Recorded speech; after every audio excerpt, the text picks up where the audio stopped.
नमस्कार। आज की इस चर्चा में आपका स्वागत है।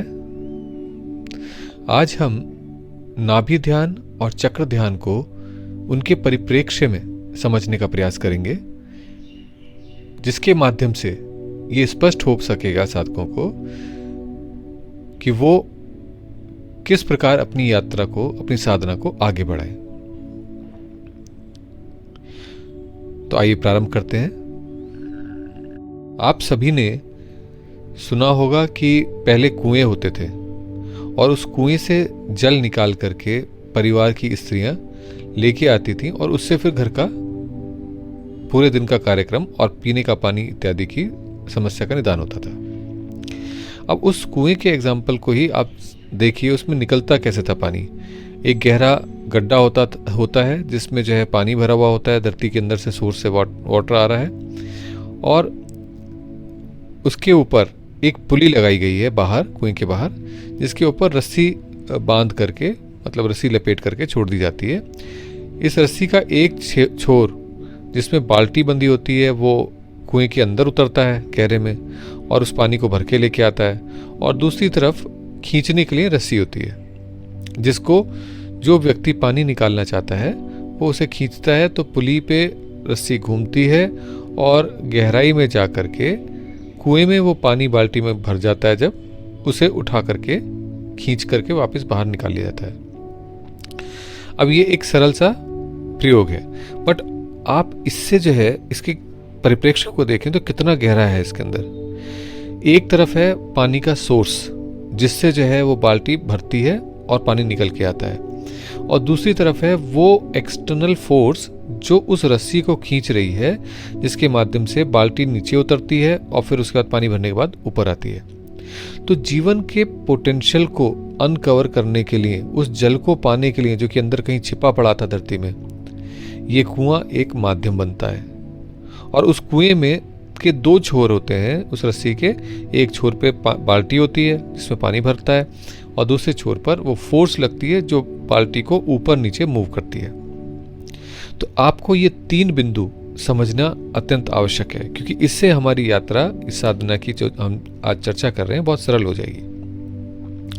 तो ऐसे ही हमारे नाभि चक्र यानी नाभि ध्यान और चक्र ध्यान है। तो ये जो रस्सी है ये वास्तव में एक प्रकार से चक्र, आप जिसको चक्र ध्यान कह रहे थे या जिसमें चक्र स्थित थे, वैसी रस्सी है।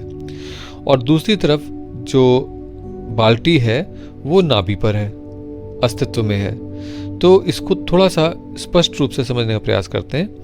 हमने समुद्र मंथन के बारे में चर्चा करी। तो जब समुद्र मंथन हो रहा था तो मंदार पर्वत को जब घुमाया गया मथनी की तरह, तो वो समुद्र में अंदर डूबने लगे। ऐसे में वहां कूर्म अवतार लिया नारायण भगवान ने और उस शिला को, उस मंदार को आधार दिया, जिसके माध्यम से मंदार उस समुद्र के अंदर ना जाए। अब ये जो कूर्म है ये हमारे शरीर में भी कूर्म होता है। ये हमारा कंद स्थान है, ये हमारा अस्तित्व का सोर्स है। अगर आप देखें तो यही वो स्थान है जहां हम अपनी माता से संबंधित थे, जुड़े हुए थे प्लेसेंटा के माध्यम से, और नाभि से ही जुड़े थे। और उस नाभि के माध्यम से ही हमें सारा रस, अपने जीवन का आधार अपनी माता से प्राप्त होता था, जिसके कारण से शरीर का निर्माण हुआ और हमारा जन्म हो सका। तो अगर हम किसी प्रकार से इस सोर्स तक पहुंच सकें तो हम उस चक्र को लांघ जाएंगे जिसको भवसागर कहते हैं। आप इसको समझने का प्रयास करेंगे। कोई जीवन में कोई भी क्रिया अगर आप देखें तो वो साइक्लिकल है, चक्रवत है, और उस चक्र में एक ओर आप देखते हैं हमारे जीवन का प्रारंभ है तो दूसरी ओर जीवन का अंत है, और उन दोनों कड़ियों के बीच में शून्य है। यानी कि जन्म और मृत्यु के बीच में, जब मृत्यु और जन्म देखें तो उसमें शून्य है, और जन्म और मृत्यु के बीच में ये सारा संसार है।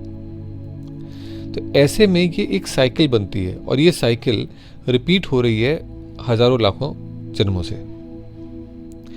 अब इस साइकिल को अगर हम देखें, अगर हम इसे लांघना चाहें, जीते जी हम उस अवस्था को भी प्राप्त करना चाहें जो हमारी इस जन्म के पश्चात होने वाली है, तो उस केस में दो रास्ते होते हैं।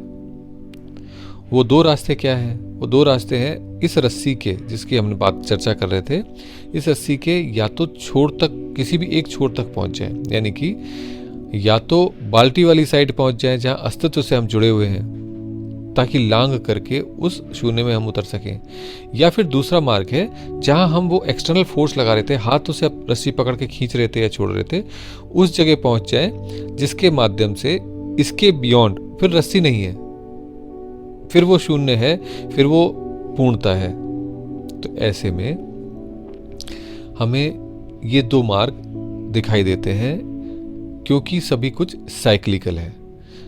तो कुछ लोग चुनते हैं कि वो अपने सोर्स में उतर जाते हैं साधना के माध्यम से, और कुछ लोग चुनते हैं कि वो आगे बढ़ जाते हैं अपनी साधना के माध्यम से और दूसरे छोर यानी आज्ञा पर पहुंच जाते हैं।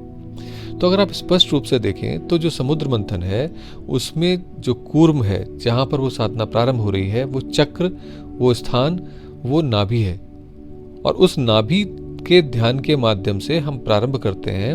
वहां से स्पंदन, वहां से वो जो रस्सी, ऊर्जा की जो रस्सी बनी हुई है, वो रस्सी हमारे गोनेट्स के पास से होते हुए और नीचे सीवनी नाड़ी के पास से होते हुए पीछे कॉकेक्स तक जाती है, और वहां से वो ऊर्जा रूप में चक्रों के माध्यम से केंद्र से होते हुए आज्ञा चक्र तक पहुंचती है। तो अब ये रस्सी आपने देखी, अब इस रस्सी में एक तरफ बाल्टी है, बाल्टी कहां पर है? नाभि पर है, जहां से आप जीवन का रस प्राप्त कर सकते हैं और अपने जीवन को चलाते हैं। ये आप ही नहीं करते, मैं ही नहीं करता, ये सभी लोग जो जी रहे हैं वो इसलिए जी रहे हैं क्योंकि नाभि से बूंद बूंद कर वो जीवन पूरे शरीर को प्राप्त हो रहा है। यहीं पर ही हमारे पितरों के माध्यम से प्राप्त ऊर्जा भी हमें यहीं मिलती है, हमारे माता पिता की ऊर्जा भी हमें यहीं मिलती है। यही स्थान था जो हमारी माता के से संबंधित था, जुड़ा हुआ था प्यूबर्टी के ड्यूरिंग, जब हम गर्भस्थ में थे उस समय भी। तो एक तो ये हो गया सिरा उसका। दूसरा जो सिरा है वो हो गया आज्ञा चक्र। अब आज्ञा चक्र जो है वो हमें संपर्क कराता है, जोड़ता है इस ब्रह्मांड से, और जो बाल्टी वाला सिरा है जो हमारे अंदर, वो जोड़ता है हमारी इंडिविजुअलिटी से, निजता से। तो वास्तव में आज्ञा चक्र पे आकर के सारे द्वैत बैलेंस होने लग जाते हैं। ये वो स्थान है जहां पर हमारी निजता, इंडिविजुअलिटी और इस ब्रह्मांड की यूनिवर्सलिज्म, ये दोनों बैलेंस हो जाते हैं। तो आज्ञा चक्र वो स्थान हुआ जहां पर हम इस सारे संसार, इस सारे ब्रह्मांड से जुड़ जाते हैं। वो एक रडार की तरह से है जो सिग्नल्स को रिसीव भी करता है और ट्रांसमीटर की तरह ट्रांसमिट भी करता है। हमारी सारी इच्छाएं, कामनाएं उसी के माध्यम से रिफ्लेक्ट हो करके ब्रह्मांड से पुनः हमारे ऊपर बरसती हैं और हमारी इच्छाएं पूरी होती हैं, मैनिफेस्ट होती हैं। तो ऐसे में आशा है कि आपको स्पष्ट हुआ होगा कि ये जो रस्सी है, ये जो ऊर्जा का सूत्र है, इसके दो भाग हुए। एक भाग है जहां से हम अपने अस्तित्व से जुड़े हुए हैं, और दूसरा भाग है जहां पर हम चेतन हैं इस पूरे ब्रह्मांड के लिए, अपने लिए ही नहीं, इस ब्रह्मांड के लिए भी।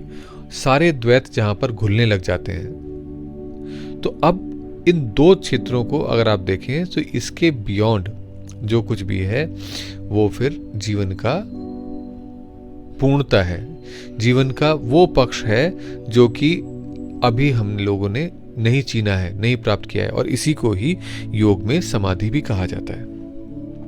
तो समाधि क्या हुई? जीते जी समाधि में चले जाना, यानी कि जीवन भी है और मृत्यु भी है। यानी बहुत सारे लक्षण ऐसे हैं जो मृत्यु के हैं, बहुत सारे लक्षण ऐसे हैं जो जीवन के हैं। सब कुछ अपने अनुरूप है उस साधक के, सुधी योगी के अनुसार। तो यहाँ आप नाभि चक्र के माध्यम से वही सब कुछ तुरंत कर सकते हैं, तुरंत पा सकते हैं, स्फुट हो सकता है, जिसमें चक्र ध्यान के माध्यम से आप अपनी सभी संभावनाओं को जागृत कर सकते हैं, सभी रिद्धियों सिद्धियों से अपने आप को आभूषित कर सकते हैं। तो एक तुरंत वाला मार्ग होता है और एक है क्रमशः। अगर आप देखें तो वास्तव में क्रमशः मार्ग को चुनने का कारण ये रहता है कि एक साथ इतनी ऊर्जा का जब उद्वेलन होना शुरू होगा तो उसको संभालना साधक के लिए संभव नहीं हो पाता। उसे अपने गुरु के पास रहना ही पड़ता है, पहुंचना ही पड़ता है, ताकि वो उस ऊर्जा को दिशा दे सके। तो ऐसे में कौन से मार्ग का चयन करें हम? ये हमारे अपने इंटरेस्ट पे, हमारे अपनी रुचि पर, जो हमें खींचे, जो हमें ऐसा लगता है, जो हमारे अनुरूप है, जो हमारे ही लिए बना है, वो आपको अपने आप ही अपने आगोश में समाहित करने लगेगा और उस ध्यान के माध्यम से आप अपने जीवन को पूर्णता दे सकेंगे।